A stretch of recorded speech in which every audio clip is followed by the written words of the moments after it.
Greater New Orleans Sports Hall of Fame, sponsored by the Allstate Sugar Bowl, will grow on July 30th with some very elite names. And today, it's a pleasure to welcome another one of those to be honored with Hall of Fame induction coming up. And in this case, it's someone I had a chance to spend time around. Of course, I did University of New Orleans games for many years and worked at the university on 2 different occasions. And I had the great pleasure of seeing the University of New Orleans women's basketball program at its very best under Joy Favalora in the mid-1980s and late 1980s when they were really an outstanding program and could match up with most everybody. One of the primary reasons is the person who joins me now, who, of course, was the best player and is going into the Greater New Orleans Sports Hall of Fame on July 30th. It's great to welcome Carvie Upshaw to the show. Carvie, first of all, welcome, and secondly, congratulations. Thank you very much. Thank you for the invite, and it's a pleasure to be here.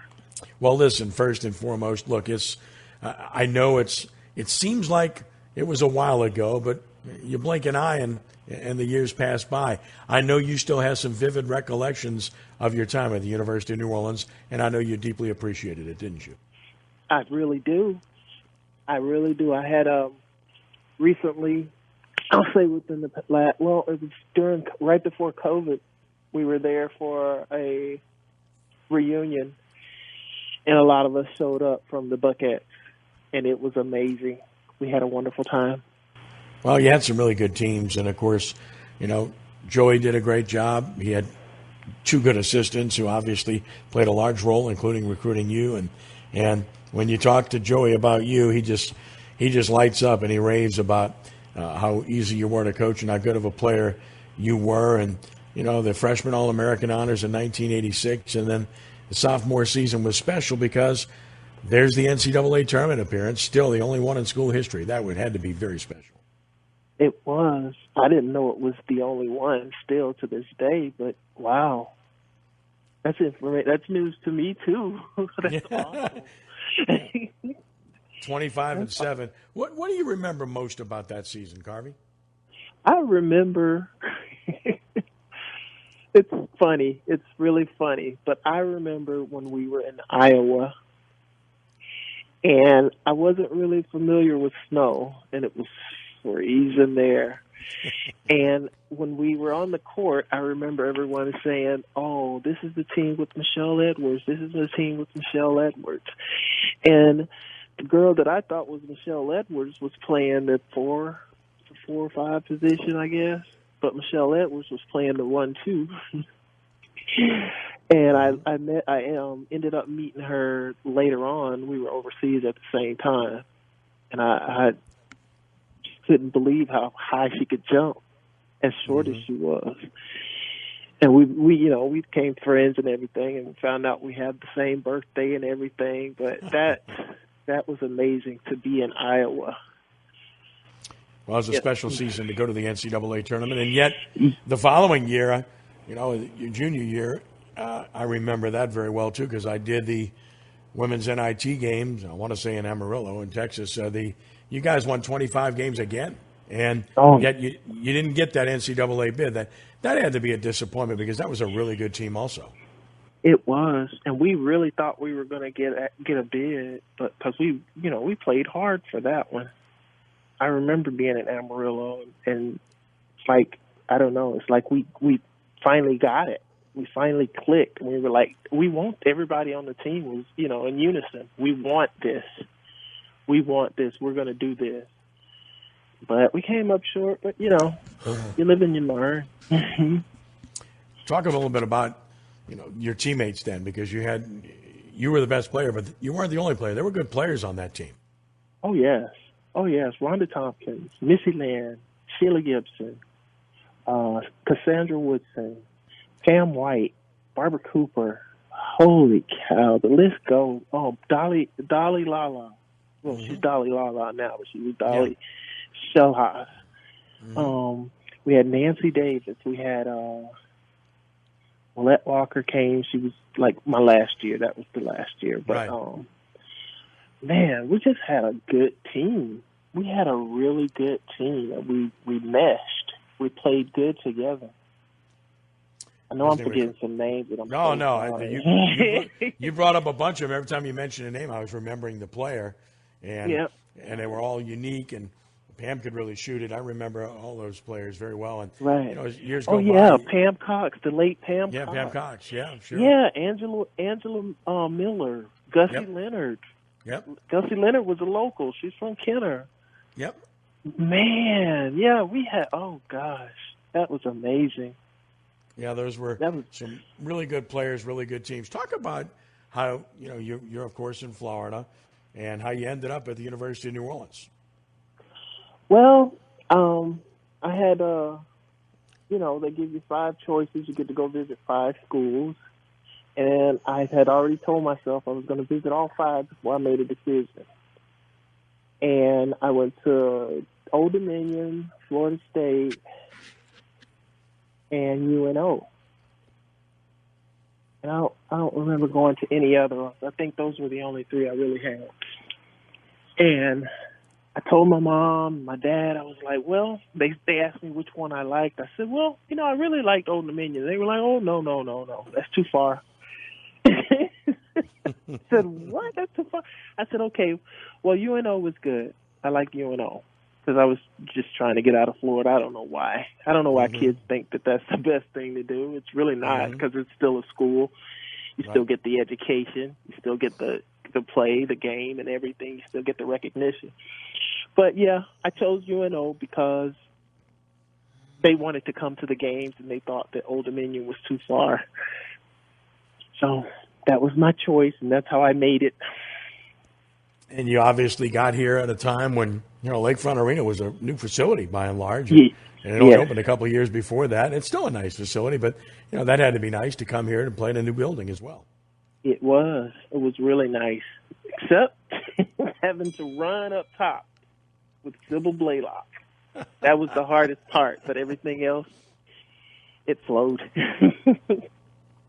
It's pretty crazy when you think of Sybil, too, because I don't know that anybody that was in better shape than she was. She worked like crazy, played in a professional league here for a little while, too. And exactly. She just loved the game. She just loved the game. She does. She still does. She loves it so much that she can't even watch it because she said it's not the same.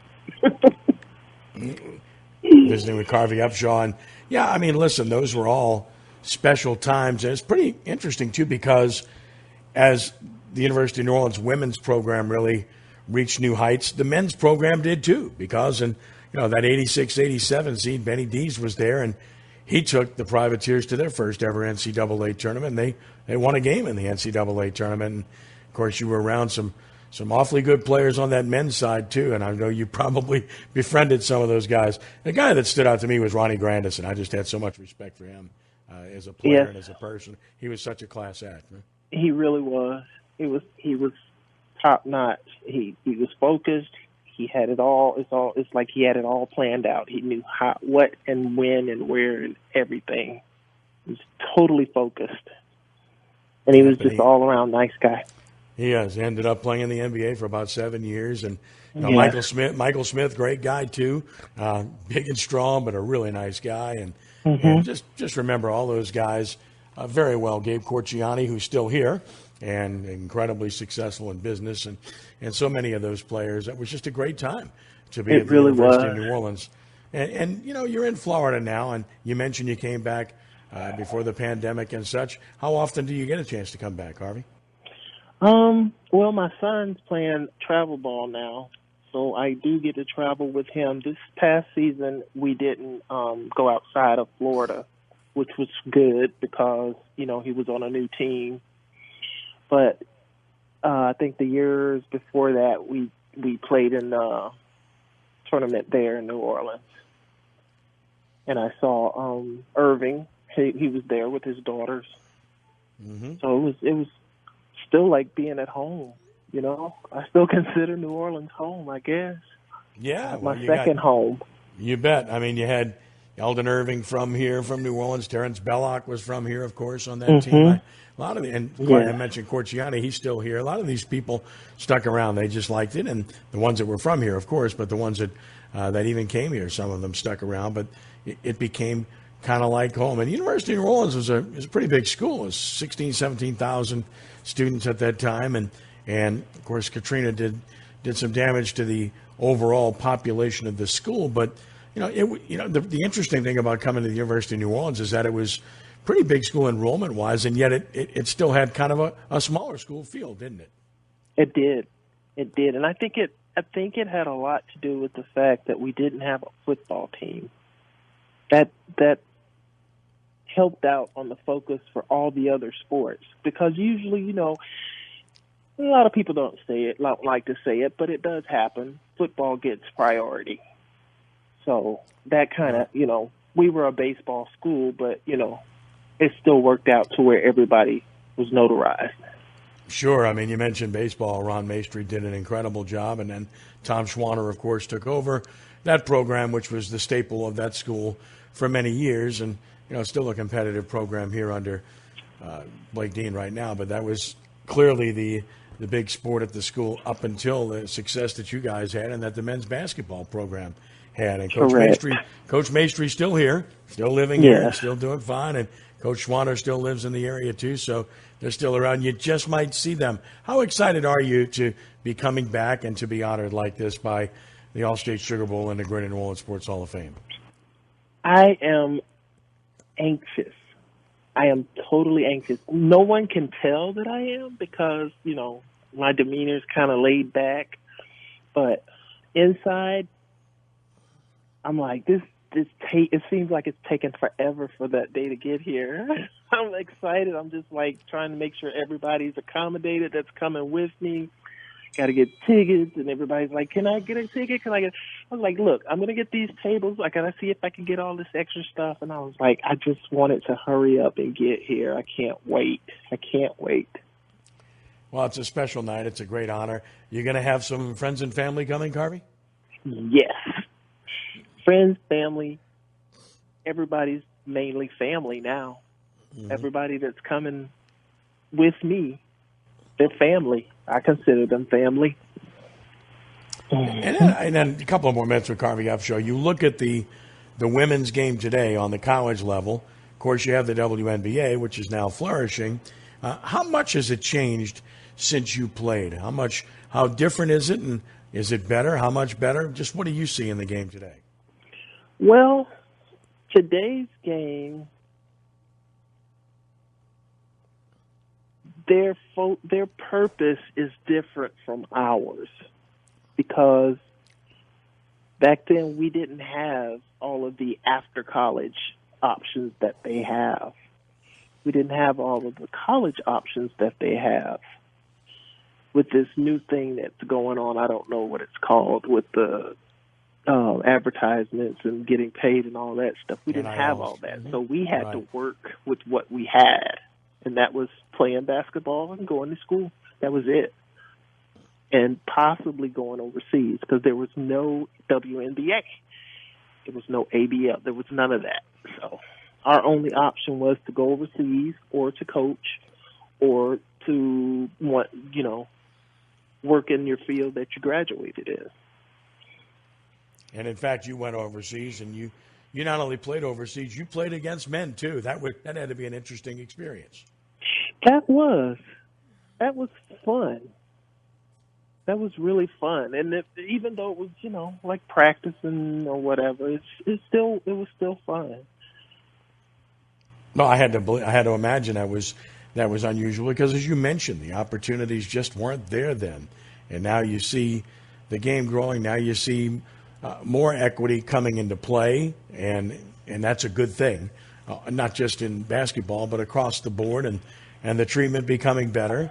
And I think it's going to motivate a lot of young ladies to pursue it, because those that might be thinking about it at a young age might think a little harder about it now and might think more favorably of it, because there's a future. There's the potential to be able to do some things beyond just playing at the amateur level.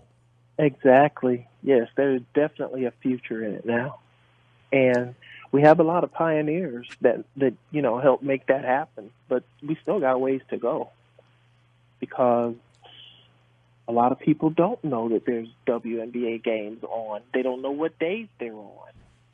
So, we still have a ways to go, but we're getting there. We're really getting there. I think it's a positive move year to year. Carvie, tell everybody about what you're doing these days in Florida. Well, in Florida, I am a bank inspector right now, and I was a postal carrier. You know, I worked for the post office and everything, and now I'm on my own time, so I work for the bank, and that just consists of me going out and taking pictures for draws with new construction. And I like that job because I don't have anyone watching me, you know, telling me what to do or anything. I start when I want to start, and as long as I usually get everything done before my son gets out of school, and I don't have to worry about any of the other stuff like daycare or after school or him going home, you know, by himself. It works out just perfect right now. If we could just get these gas prices to continue to go down. Yeah, you got that right. Gas prices, grocery prices, vehicle prices, right. food price. I could go on, but that's another story.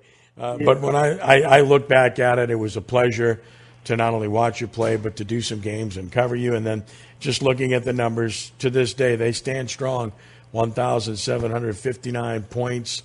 1,124 rebounds, 492 blocks. That might stand out more than any of them to me, to be able to swat away so many shots over time. And I know you were proud of your offense and rebounding, but you were really proud of your defense too. Yes, block shots. And I see it in my son. He's 14. Mm-hmm. And as I watch him, I see a lot of the way I played in him, but I still just lose it over block shots.